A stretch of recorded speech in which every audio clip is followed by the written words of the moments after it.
It's West Dakota Fox News at 9 with Molly Martinez and meteorologist Henry Blakes. Your first news of the night starts right now on West Dakota Fox News at 9.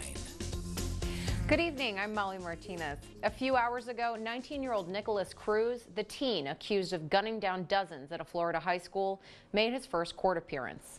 The tragedy is the latest in a long, growing list of school shootings in this country. Today, reporter Kyon La spoke to survivors. Just 24 hours after the deadliest school shooting since Newtown, the young shooter appeared in court emotionless, facing 17 counts of premeditated murder. He's a broken human being. He's a broken child. Beloved staff and young students are among the dead in what had been Florida's safest city. We had an athletic director, campus monitor, who responded immediately when there were signs of trouble in the school. Unfortunately, those two heroes gave their lives for our kids. Assistant football coach Aaron Feist reportedly threw himself in front of children to block them from the bullets, saving countless lives, but losing his own. Armed with only cell phones, students recorded dramatic video as a massacre unfolded. And evacuations took place. Many who escaped are trying to cope with what they saw. I've heard a young man crying for his mother dying. And the shocking loss of those they will never see again. I thought at the beginning that this was it was all a drill. It was just a drill until I saw my teacher dead on the floor.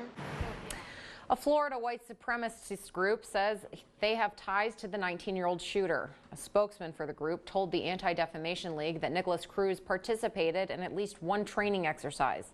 Meantime, social media posts from the teen indicate his violent intentions, with one post reading, "I want to shoot people with my AR-15. Back in September, a YouTuber says he warned the FBI about Cruz after an eerie comment appeared on one of his videos. The comment read, quote, "I'm going to be a professional school shooter," and it was posted by a user with the same name as the Florida shooter, Nicholas Cruz. The report button, reported it to YouTube. Of course, they removed the comment, and then I tried to email it to the FBI. I found an email address, tips@fbi.gov. He says that email to the FBI went undelivered, so Benight called and left a message at the local field FBI office. An interview followed. Out of respect for the victims of Wednesday's shooting, flags across the state are flying at half-staff. Governor Doug Burgum directed all government agencies to fly the United States and North Dakota flags at half-staff until February 19th. Time now is 9:03. Let's take our first check on weather with meteorologist Henry Blakes. Hey, Thanks, Henry. Today in Dickinson, the sister of one of the defendants in a motel murder trial took the stand. Chase Swanson and Madison West are accused of killing Nicholas Johnson at a Bowman motel in 2016. Along with the sister, a motel neighbor of the accused testified. His 911 call to operators was played to the courtroom this afternoon. He says he witnessed the murder and was kidnapped at gunpoint. You know, for the most part, it seemed pretty calm, cool, and collected, especially for the information that he was telling me. The witness says he recalls the couple beating and kicking Johnson. The trial will continue tomorrow. We'll keep you up to date on the latest. 5 juveniles are charged tonight, stemming from an alleged sexual abuse at Richland 44 High School in Colfax.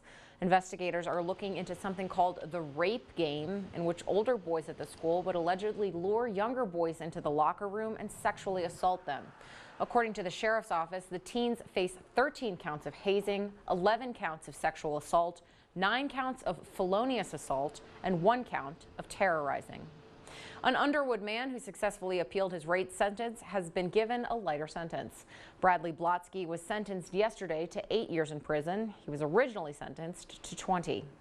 A Minot man accused of fatally stabbing his girlfriend was arraigned today. Investigators say 27-year-old Bradley Morales stabbed Charmaine Lakey in the neck during an apparent domestic dispute.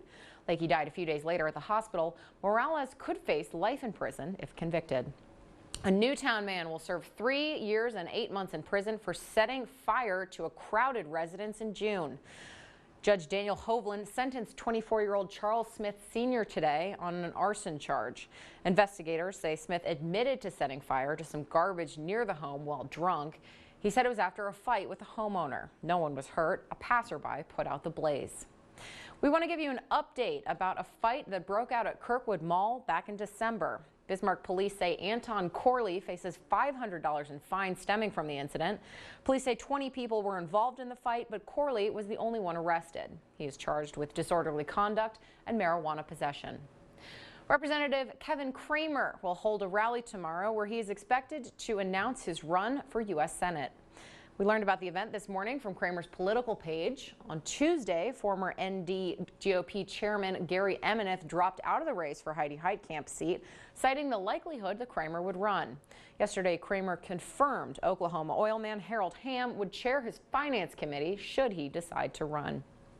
More political news, it's back to the drawing board in Washington as the Senate rejects 4 immigration reform bills. Fox News correspondent Annie Yiannopoulos has the details. I think this is a decision the Senate is going to regret, and I hope we will be able to remedy the injustice soon. The Senate given multiple attempts at approving an immigration plan, but all 4 plans fell short of reaching the 60 votes needed for approval. This coming after President Trump threatened to veto a bipartisan plan, which the Department of Homeland Security slammed, calling the plan, quote, the end of immigration enforcement in America. Republican Senator Lindsey Graham calling on the president to find a solution. The only way I see a solution is for the president to grab the reins back and lead himself and get Democrats and Republicans in a room focusing on strong border security and a fair solution for DACA. Get that done, then move to comprehensive. President Trump says he is looking for, quote, 4 pillars in an immigration reform plan: a pathway to citizenship for illegal immigrants that were brought to the country as children, funding for a border wall, and an end to both chain migration and the visa lottery program. Many senators, though, left discouraged by the lack of compromise on the Hill. I just think we missed an opportunity for the American people, and we missed an opportunity for the DACA immigrants. The protections offered under the Obama-era DACA program are set to expire on March 5th, but federal judges have blocked that from taking effect amid ongoing litigation. Anna Eliopoulos, Fox News. Back here, a piece of land known as Crying Hill in Mandan is about to go through some growing pains. 74 acres are coming as part of a multi-phase addition. The landowner says the plan is to turn into residential and commercial units, but existing residents are letting out some cries of their own. It's development. It's going to happen. It's nice. It's nice that it was prairie for a long time, but eventually it's going to get built on. Nothing we can do about it. The Planning and Zoning Commission will hear the final plan for this project on February 26th.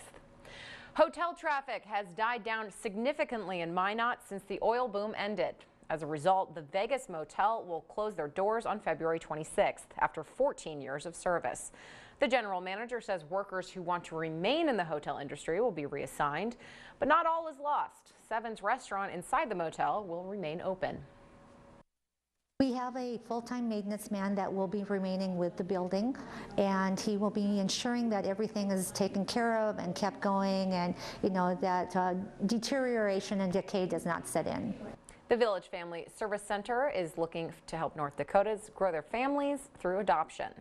Tonight, they answered questions about the different types of adoption, including in-state, out-of-state, and international adoptions. They also talked about the different steps for each process and the different options adoption provides. It's a way for women to make informed decisions and to have some control in making decisions for their kiddos. And it's a way for adoptive families to be able to grow their families. In the state of North Dakota, there are about 300 children waiting to be adopted. Still ahead, scientists just discovered a new supervolcano, and they're super worried about it. Researchers just found an underwater supervolcano in Japan that they say could kill 100 million people if it erupts. The dome is over 6 miles wide and nearly 2,000 feet tall. Experts say an eruption could trigger tsunamis or cause a volcanic superwinter by blocking the sun with ash. 5 people are dead and 29 more injured after a fight breaks out at a Peruvian juvenile jail. During the melee, a fire started. Authorities say many of the victims suffered smoke inhalation. In St. Louis, a gateway arch worker is injured after coming in contact with a live electrical wire. Choppers were overhead as they wheeled him out. Witnesses say the electric shock knocked the worker off the ladder where he was working. And 3 UPS workers are recovering tonight after an explosion at a freight facility. This is in Rock Island, Illinois. The local fire marshal believes there was a leaky propane tank in one of the forklifts, and that's what ignited the spark. A school in Maryland is forced into lockdown today after reports that a student brought a gun to school. When confronted, the student fled. Officers later found a pellet gun in his backpack. Speaking of suspicious items in backpacks, TSA announcing it's ramping up their screening protocol for carry-ons. Travelers will now be required to remove all electronic devices larger than a cell phone and put them in a bin with nothing above them or below them. And an investigation is underway in Texas following allegations of severe hazing at a fraternity. Phi Kappa Alpha and Southern Methodist University has been ordered to cease all activities. The chapter was also suspended by the international fraternity officials.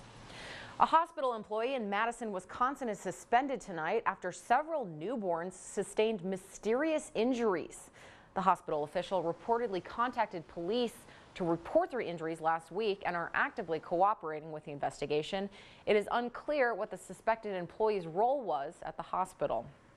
And a new report shows this year's flu vaccine was only effective about a third of the time. Flu season still has a couple more weeks left, and the less dominant strains are beginning to circulate more widely.